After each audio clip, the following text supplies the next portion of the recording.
Hi there, welcome to another Book Talk with Tracy. Today I'm going to be reading my piece from this book called Men Who Matter. It's a fairly short piece, about 4 pages long, and it's called How You Finish. My father was many things: tall, handsome, athletic, persuasive, and possibly the best salesman to walk the earth. He also had a very sensitive and empathetic side, which, unfortunately, was sometimes inappropriately directed. But honorable? That was not a word anyone would have used to describe my father for the first 3/4 of his life.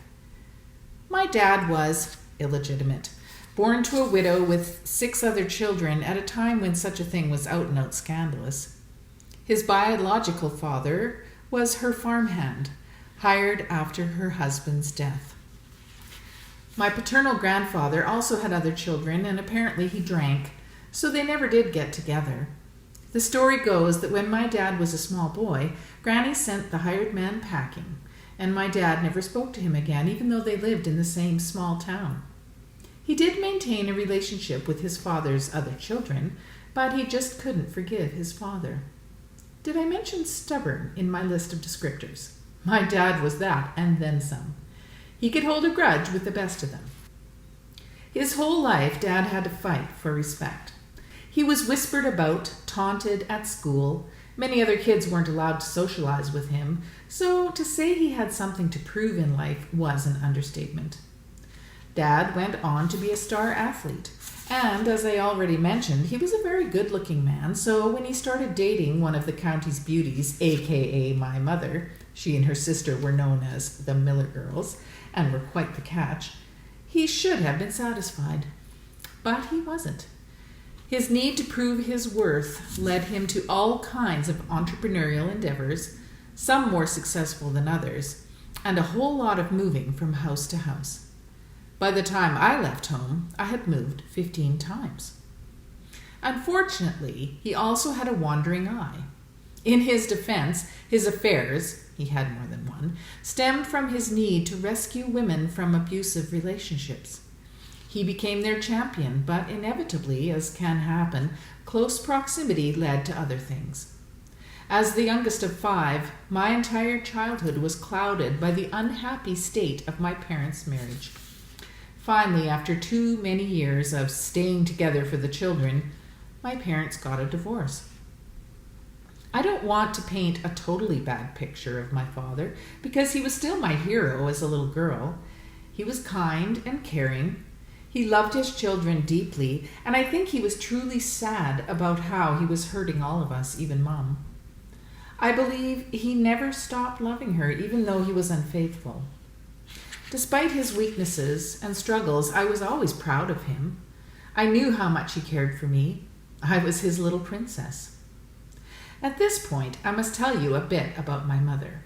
She was a vibrant, sometimes flamboyant, artistic type. When she came to Christ, she was all in.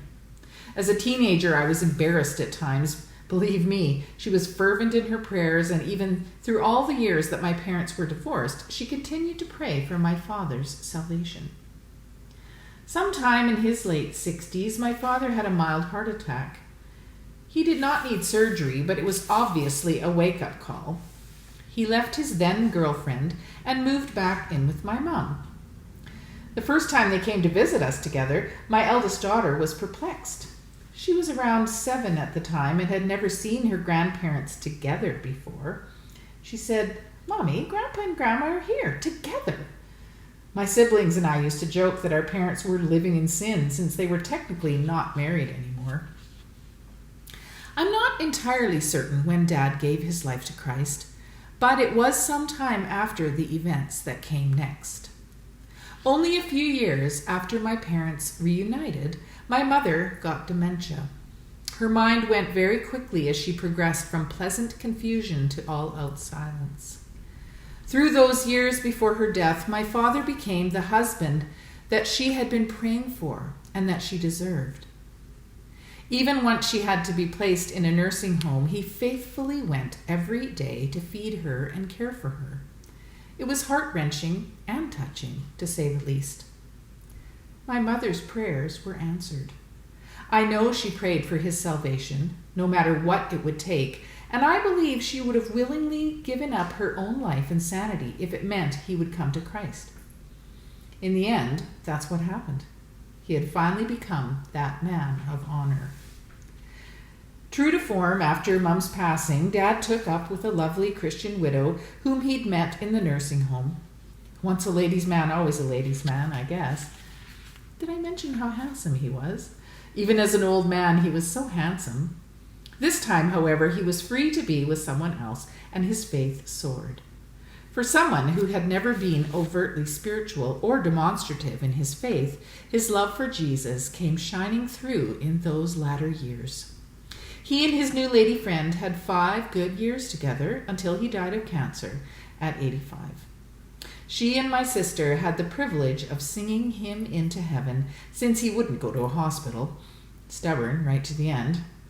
His eyes lit up and he reached for heaven as he took his last breath. It brings a tear to my eye even now, so many years later, as I think about my parents' reunion in heaven. I can imagine my mother whirling in the arms of her prince as they danced together on those streets of gold, his eyes locked on hers and shining with love. No more shame, no more guilt, just the pure, unadulterated love that only Jesus can give. And that was the piece that is in this anthology, Men Who Matter. It's compiled by Ruth L. Snyder and Sheila Webster. So thank you for listening, and I hope that you join me again on Book Talk with Tracy. You can go to my website, tracykrause.com, to see all of my full-length novels, plays, and other work. And I will see you again next time on Book Talk with Tracy. Bye-bye.